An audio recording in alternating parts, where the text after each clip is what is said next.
जो चाहिए बताओ। कुछ लोग लखनऊ से आए हैं। मैं आप सब लोगों का टेंशन यहाँ पर चाहती हूँ। कॉन्वर्सेशन बंद कर दीजिए।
चलिए एक काम करते हैं, अभी ये वाली जो चीज है आधी ज़्यादा देर हो गई, इसलिए मेरा थोड़ा पेशेंस भी हो गया।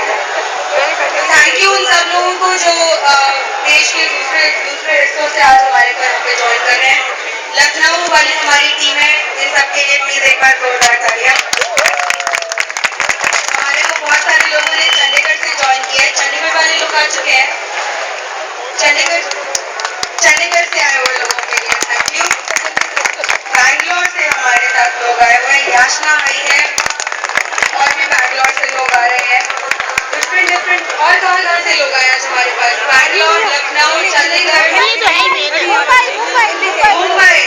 दिल्ली वालों की तो बाद में बात करेंगे, वो तो घर वाले हैं, घर जब आएंगे तो जैसा कि हम लोग बनाना चाहते हैं जितने भी विक्टिम्स हैं। मुंबई से भी हमारे साथ लोग आए हैं। थैंक यू सो मच अपना टाइम निकालने के लिए और आज हमारे यहाँ पे ज्वाइन करने के लिए। रजिस्ट्रेशन डेस्क वहाँ पर है, पहले मैं थोड़ी बहुत अनाउंसमेंट करूँ। रजिस्ट्रेशन डेस्क वहाँ पर है, प्लीज अपना अगर आप आज पहली बार आए हैं तो अपना रजिस्ट्रेशन कराएं, नहीं भी पहली बार आए तो अपना रजिस्ट्रेशन कराएं ताकि हमें पता चल जाए कि कॉल करना है उसको आया है। मैं आज की शुरुआत करना चाहूँगी अपने एक्सपीरियंस से जो कि मैं कल ही लेकर आई हूँ।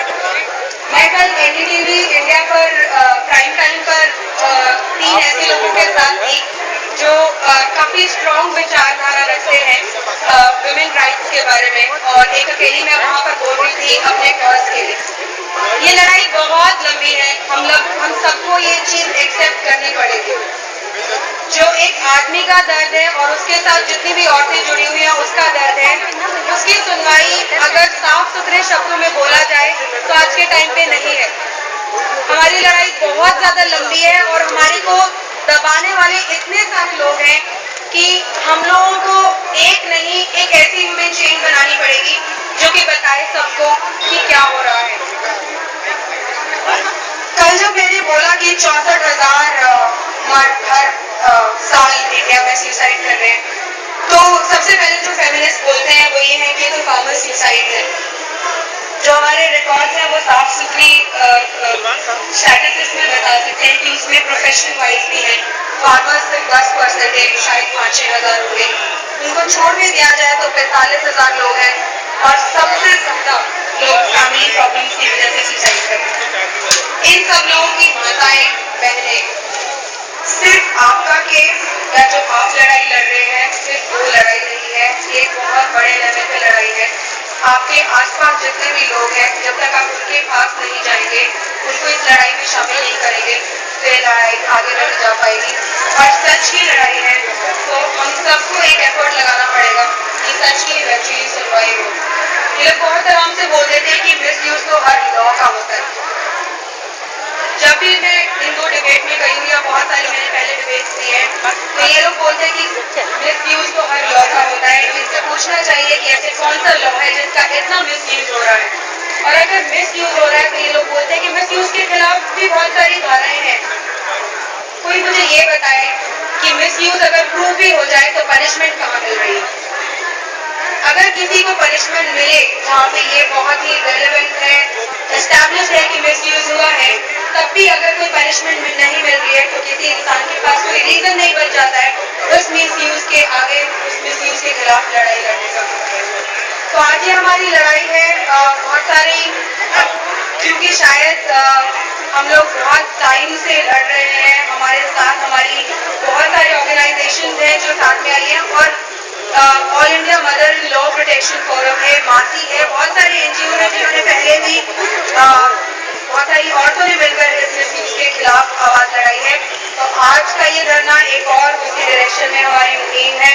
मैं कोशिश करती हूँ कि आप सभी यहाँ से बहुत सारी पॉजिटिविटी अपनी फाइट के लिए लेकर जाएंगे, इस पूरे मूवमेंट के लिए लेकर जाएंगे। और अभी मैं इनवाइट करना चाहूँगी ज्योति जी को, जो कि आपको बताएंगी कि ये सारा हम लोगों ने कैसे सोचा कि बॉयकॉट करें फॉरगॉटन वुमेन ऑफ इंडिया सारी की सारी मिलके, क्यों हम ये आज करना चाह रहे हैं और क्यों ये बहुत जरूरी है करना। ज्योति के लिए एक बार प्लीज बहुत जोरदार तालियां। ज्योति ने पिछले 1 साल में मेरे ख्याल से पूरी अपनी जिंदगी पलट के रख दी है। एक इंसिडेंट ने इनको इतना ज्यादा इस मूवमेंट से कनेक्ट कर दिया है कि आज के टाइम पे ये हमारी सबसे स्ट्रॉन्ग वॉइस है। जो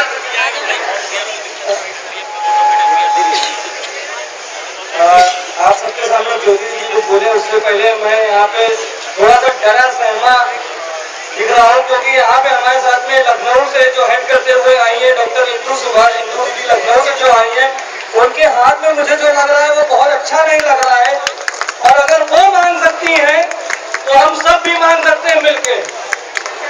अगर नहीं मिलता न्याय तो इच्छा मृत्यु। अगर दीदी मांग सकती तो हम भी मांग सकते हैं। मैंने मांगा हुआ राष्ट्रपति से, और मुझे जवाब मिला इच्छा मृत्यु। Euthanasia can not be granted to any individual as far as false dowry cases and misuse of domestic dowry cases is concerned. The central government is aware and has issued advisories. मैंने दोबारा उनको letter लिखा, मैंने कहा आपने ये कहा है कि इच्छा मृत्यु that is grant of euthanasia can not be granted to any individual. Please clarify whether it can be granted to a group or community. Or please give me advisory which central government has issued to state government so that I can transfer and pass it on to the judicial and judges that these are the advisories which central government has given and why there is no compliance. अगर दीदी मांग सकती इच्छा मृत्यु तो हम सब भी मांग सकते हैं। तो कब मांगा जाए? अभी से शुरुआत कर दो न्याय या तो इच्छा मृत्यु। है आपको बैठ तू ज्योति दीदी को। Thank you. सभी लोगों को मेरा नमस्कार। अरे यार हल्का सा ऊपर से चलो ना, अरे ऊपर से सानी सुन रहा है। पहले ये अनाउंस करो रजिस्ट्रेशन नहीं करी और जरूर रजिस्ट्रेशन कराए। रजिस्ट्रेशन डेस्क वहाँ पर है, मीडिया डेस्क है। ठीक है।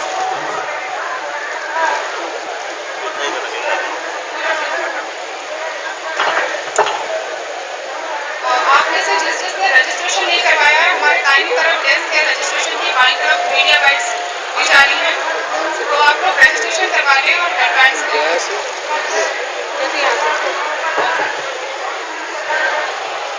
हमें से बहुत सारे लोग ये सोच रहे होंगे कि ये फॉरगॉटन वुमेन कौन है और हमें फॉरगॉटन वुमेन डे मनाने की जरूरत क्यों पड़ी। असल में बात यह है कि हमारे पास जितने भी आज कानून हैं, अगर आप उनको ध्यान से देखेंगे तो वो सारे पत्नी केंद्रित हैं, कोई भी महिला केंद्रित नहीं है। इन लोगों ने मान लिया है कि महिला सिर्फ पत्नी होती है, सास और ननद महिला नहीं होती। हमारे पास आरटीआई रिप्लाईज पड़े हुए हैं पश्चिम बंगाल के राज्य महिला आयोग का, जो हमारे में से एक माता ने भेजा था कि मेरी बहू मुझे बहुत परेशान कर रही है, मैं क्या करूं। उनका रिप्लाई ये कहता है कि हम सिर्फ बहू के लिए काम करते हैं, सास के लिए काम नहीं करते। तो वो सास कहाँ जाए जिसकी बहू से परेशान कर रही है। हमारे साथ यहाँ बहुत सारी माताएं बैठी हुई हैं जो महिला आयोग के पास जा चुकी हैं और जिनको यही रिप्लाई आया कि दूसरी किस्म की महिला है। कोई मुझे एक्सप्लेन करेगा ये दूसरी किस्म की महिला कौन होती है? महिला हमारे हिसाब से एक ही होती है ना। ये सिर्फ आप लोगों ने पत्नी को अगर महिला मान रहे हैं तो बहन क्या है, जेठानी क्या है, देरानी क्या है, मौसी क्या है, चाची क्या है। आप देखेंगे कि एक केस रजिस्टर होता है, एक महिला केस रजिस्टर करती है, उसके लपेटे में 3 महिलाएं आती हैं। तो ये कौन सा सशक्तिकरण है? किस टाइप का सशक्तिकरण है ये, जिसमें आप एक महिला को न्याय देने के लिए 3 महिलाओं को घेरे में लाते हैं, वो भी वो महिलाएं जो कभी कभी एक छत के नीचे रह भी नहीं रही हैं। 5 साल 10 साल पहले एक बहन की शादी हो चुकी है, आप उसका नाम शामिल कर लेते हैं, बहनोई का नाम शामिल कर लेते हैं। वो बहनोई जो यूएस यूके बाहर रह रहे हैं उनका नाम भी शामिल हो जाता है। जब वो इंडिया आएंगे तो पहले बेल लेंगे, इसमें इनको कोई खराबी नजर नहीं आती। वो कहते हैं तो क्या हुआ, कल आपने एनडीटीवी डिबेट में सुना होगा, उन्होंने बोला क्या हुआ, 3000 किलोमीटर रह रही नारा का नाम क्यों नहीं शामिल कर सकते? तो फिर हम विमेंस डे क्यों बनाए जब हम विमेन नहीं है? हमने 8 मार्च का पूरी तरह से बहिष्कार किया, हम बिल्कुल विमेंस डे नहीं बनाएंगे, आप हमें विमेंस डे नहीं। हमारे लिए 9 मार्च फॉरगॉटन विमेन डे आज से है और हमेशा रहेगा। We are forgotten women. आप ये समझ लीजिए सरकार हमें महिला मानने से इनकार करती है और हम किसी भी ऐसे कानून को सपोर्ट नहीं करते जो पक्षपाती है, जो एक तरफा बात सुन के आपके घर में अगर पुलिस पहुंच जाती है तो ये कैसा कानून है? आपने सिर्फ एक लड़की की बात सुनी और आप आके हमारे घर पे खड़े हो गए और आपने सबको गिरफ्तार कर लिया और जेल के अंदर डाल दिया। उसके बाद कहते हैं, कल आपने सुना होगा एनडीटीवी डिबेट में, वो कहती है कि कोर्ट्स हैं। कोर्ट्स क्या है? आपके घर पे पुलिस पहुंच जाना एक शरीफ आदमी के लिए बहुत बड़ी बात होती है। आपको पता है मखदूम जी ने सुसाइड क्यों किया था? इसी वजह से उन्होंने अपने वीडियो में लिखा है, बोला है कि किसी भी शरीफ आदमी के घर में पुलिस पहुंचना, आपने सब लोग ये एग्री करेंगे, बहुत बड़ी बात होती है। आप लोग कुछ भी करने के लिए तैयार हो जाते हैं कि मेरे बहन और माँ पे बात ना आ जाए, आप प्लीज कुछ भी कर लीजिए, लेकिन ये मत करिए। तो ये कैसा कानून है? आप एक तरफा कानून अनाचारी अत्याचारी पत्नी को एक हक दे देते हैं कि वो जो चाहे वो कर सके, और उसके बाद आप कहते हैं कि हम महिला सशक्तिकरण कर रहे हैं।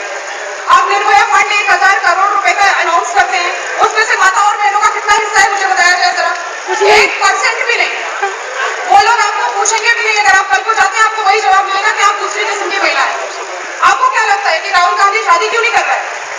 उसको पता है कि सारे के सारे एंटी लोग बनाए हुए हैं। वो पागल है क्या? कल को सोनिया गांधी गिरफ्तार हो जाएगी, प्रियंका गांधी गिरफ्तार हो जाएगी, उसकी मां बहन की बहुत फिक्र है इसलिए वो शादी नहीं कर रहा है। ये रीजन है।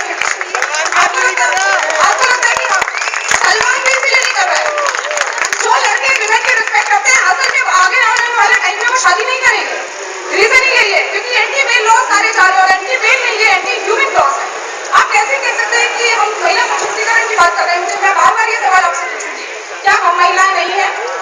क्या अगर मेरे भाई की डेथ हो जाती है और मैं जाके कहना चाहूँ कि नहीं मेरी भाभी रिस्पॉन्सिबल इस चीज के लिए, आप ध्यान ही नहीं देंगे? क्यों? मैं कल ही एक केस देख के आई हूँ जहाँ पे मैं एक लड़के ने सुसाइड अटेम्प्ट किया, मैं हॉस्पिटल पहुंची हूँ और उसकी वाइफ मुझे बोलती है I will not allow you to meet my husband. I said okay stop me there. मैं जाके मिलती हूँ उससे और वो लेडी ऐसे बैठी बोली बुला पुलिस को। मैंने कहा सुनो शरीफ लड़कियां पुलिस नहीं बुलाती, तुम्हारी जैसी लड़कियां पुलिस बुलाती है, समझ में आ रहा है? तुम्हें बुलाना है तुम बुलाओ। मैंने इमेजिन किया किसी जगह पर अगर इस लड़की ने सुसाइड अटेम्प्ट किया होता तो इस लड़के की क्या हालत होती आज? वो कहाँ का होता? पूरा परिवार उसका अंडरग्राउंड हो चुका होता। लेकिन एक कानून नहीं है जहाँ पे इन लड़कियों को सजा दी जा सके जिनकी वजह से लड़के आत्महत्या कर रहे हैं। ऊपर से आप लोग कहते हैं किसानों की आत्महत्या का डेटा है। तो 3 डिबेट्स में हम ये बात सुन चुके हैं कि ये किसानों की आत्महत्या का डेटा है। अभी देहरादून में जिस लड़के ने सुसाइड किया वो किसान था, वो डॉक्टर था। पीयूष हमारे पास फोटोग्राफ्स पड़ी हुई जिन लड़कों की, वो किसान है, हमारे पास पूरा डेटा है, वो किसान है। हमें बताइए जरा, इस तरह के झूठ और इस तरह की अफवाहें जब आप फैलाएंगे तो आप क्या सोचते हैं कैसा समाज ले रहे हैं हमको? आप एक टूट भरा समाज ले रहे हैं जहाँ पे लड़की एक कप चाय के लिए झगड़ा करती है और जाके दहेज का केस फाइल कर देती है, और कोई दहेज का केस सिर्फ एक लड़के पे हो तो वो लड़ ले, उसके पूरे परिवार पर ये केस होता है, उसकी माँ पे होता है, उसकी बहन पे होता है, चाची पे होता है, मौसी पे होता है, जितने प्रेशर आप डाल सकते हैं आप डालते हैं। उसके बाद कहते हैं ठीक है जाके कोर्ट में कॉम्प्रोमाइज होता है, लड़िए 10-5 साल बाद वो केस चलता है। उसके बाद आप क्या सोचते हैं कि उस परिवार में क्या रह जाएगा, वहाँ के बच्चों का क्या असर पड़ेगा? हमारे पास रिपोर्ट्स हैं जो कहती है कि सिंगल मदर्स के बच्चे आगे चुके क्रिमिनल्स बनते हैं, फादरलेस सोसाइटी हम बना रहे हैं। और आप सशक्तिकरण की, आप समाज को बनाने की, आप आगे ले जाने की बात करते हैं, कहाँ से आगे ले जाएंगे आप? आपको पता है पारिवारिक कानून जितने भी हैं वो परिवारों को तोड़ रहे हैं। उनमें से एक भी ऐसा नहीं है जो बैठ के बात करके आपको आगे बढ़ाने की बात करता हूँ। मैं अपना एग्जाम्पल लेती हूँ, मुझे अगर कोई प्रॉब्लम है और अगर मैं जाती हूँ थाने आज, तो क्या होगा? उनको प्रॉब्लम से कोई मतलब नहीं है, उनके पास एक फॉर्मेट रेडी है, ठीक है? वो पूरा का पूरा एक आपको कच्चा चिट्ठा बना के दे देंगे। झगड़ा किस लिए हुआ था? सिर्फ एक कप चाय के लिए कि आज मुझे नहीं बनानी है, मैं क्यों बनाऊं, ठीक है? उनके पास पूरा फॉर्मेट रेडी है, वो रेडी हो जाएगा। लेकिन अगर मैं अभी बोलती हूँ जाके कि मैं एक ननद हूँ जिसको मेरी भाभी बहुत परेशान कर रही है, मेरे पास एक भी कानून है, कौन सा महिला सशक्तिकरण की बात कर रहे हैं आप लोग? हम all India cooperative women's association ऐसी ही महिलाएं हैं जो आगे आई हैं। हमें ऐसे कानून नहीं चाहिए जो हमारे परिवारों को तोड़ रहे हैं। बंद कीजिए, महिला सशक्तिकरण नहीं चाहिए हमें। कोई पक्षपाती कानून हमें नहीं चाहिए बिल्कुल भी। हम वो विक्षुब्ध महिलाएं हैं जो थक चुके हैं सशक्तिकरण सशक्तिकरण सशक्तिकरण सुन के। यहाँ भी बहुत आसपास हमारे सशक्तिकरण चल रहा है। ये कोई सशक्तिकरण नहीं है, ये आपकी आंखों का पर्दा है। जब आप पर्दा हटाएंगे तब आपको दिखाई पड़ेगा कि सच्चाई क्या है। हमारा समाज गर्त में जा रहा है, इस चीज को पहचानिए। हम वो महिलाएं हैं जो ये पहचान गई हैं और ये एक शुरुआत है। कोई ये ना सोचे कि ये यहाँ खत्म हो जाएगा, ये यहाँ से शुरू हो रहा है। मुझे किसी ने एक शेर भेजा था जो मुझे बहुत पसंद आया, उसी बारे में मैं अपनी बात खत्म भी करना चाहूंगी कि तेरी खामोशी तुझे जीने नहीं देगी, तेरी खामोशी तुझे जीने नहीं देगी। इस माहौल में अगर जीना है तो कोहराम मचा दो। चुप मत बैठिए, महिलाएं चुप ना बैठिए। ये भाइयों का ही फर्ज नहीं होता, पिताओं का ही फर्ज नहीं होता कि वो आके हमें बचाएं। अब हमारी बारी है, बहुत हो गया, अब हमारी बारी है। मेरी सबसे गुजारिश है जो आज यहाँ आए हैं, थैंक यू वेरी मच, आप लोग यहाँ आई हैं। इसको यहाँ रुकने मत दीजिएगा। ये एक आंधी है, ये एक बहुत छोटी सी यहाँ से शुरुआत हमने की है, इसे आगे लेके जाना है। हम विमेन नहीं हैं, हम फॉरगॉटन विमेन हैं, ये बात आप याद रखिएगा। आपको कहीं से न्याय मिलने वाला नहीं है क्योंकि आपके पास कोई कानून नहीं है। ये जितने भी डेटा है सब झूठ है। ये लड़कियां सताई जा रही है, वो जलाई जा रही है। हमें बताइए सच्चाई क्या है? हर दूसरे घर में केस हो रहा है। हर दूसरे घर में आप जाएंगी, लड़कियां आपको दूसरों को सताती हुई मिलेंगी। और जो आप फैमिली प्रॉब्लम्स की बात कर रहे हैं, हर घर में होगी। उसकी वजह से हम थाने नहीं जाते हैं, घर में बैठ के सॉल्व करते हैं। माँ बाप से झगड़ा करके हम कितनी लड़कियों ने आज तक केस किया है?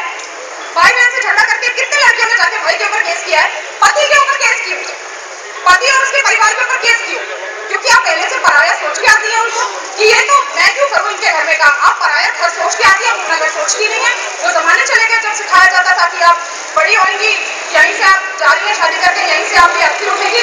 अब तो ये कहा जाता है ना, कॉम्प्रोमाइज मत करना, नो अंडरस्टैंडिंग, बिल्कुल भी नहीं। काम कर दिया, नौकरानी होगी कैसे? क्योंकि आप अपना घर मान ही नहीं रही है। तो फिर हम समाज को कहाँ लेके जा रहे हैं? क्या चाहते हैं आप कह रहे हैं, कल मैंने डिबेट में सुना, आप कह रहे हैं कि किसी एक औरत के परिवार को बचाने के लिए हम किसी औरत की लाइफ को सेक्रीफाइस नहीं कर सकते। ये किसी एक परिवार की बात है? आप आवाज उठा के देखिए, ये हर परिवार की बात है। आप एक आवाज लगाएंगे, आपके बोलने से 4 आवाजें आएंगी, हमारे घर में भी हो रहा है, हमारे घर में भी हो रहा है, हमारे घर में भी हो रहा है। कोई वो उन्हें सताई जाती है, सब साथ सताई जाती है और बेचारी दब के रहती है। यहाँ जो आ गई हैं उनके केसेस हो गए हैं। ऐसे बहुत से लोग हैं जिनके घर में केसेस नहीं हो, दब के घुट के रह रहे हैं, उनके पास कोई आवाज नहीं है। हम उन्हें आवाज दे रहे हैं। All India cooperative women association, आइए प्लीज, चलिए पूछिए सरकार से कि मेरे माताओं और बहनों के अधिकार आखिर हैं क्या? आप स्त्री को परिभाषित तो कीजिए, आप उन माताओं और बहनों को न्याय तो दीजिए जिनके बेटे हर साल घरेलू हिंसा से तड़प के आत्महत्या कर रहे हैं। वो किसान नहीं है, वो किसी के घरों के भाई हैं, बाप हैं, किसी के कजिन्स हैं। प्लीज उनको न्याय दीजिए, उनके घर में भी बहने हैं। जब एक आदमी की डेथ होती है उसके पीछे कितने लोग बेसहारा हो जाते हैं, आप ये सोचिए। कितनी माताएं और बहनें कितनी बेसहारा हो जाती हैं, आप ये सोचिए। आपको क्या लगता है कि सिर्फ एक पत्नी को आप न्याय देने के नाम पे बाकी सबको दबाते रहेंगे और हम चुपचाप बैठेंगे? बिल्कुल चुपचाप नहीं बैठेंगे। हमने आइफा बनाया ही इसलिए। प्लीज आप हमें ज्वाइन कीजिए, यहाँ कहीं भी आपको न्याय मिलने वाला नहीं है क्योंकि सभी के सभी सिर्फ और सिर्फ पत्नी केंद्रित लॉज है और वो भी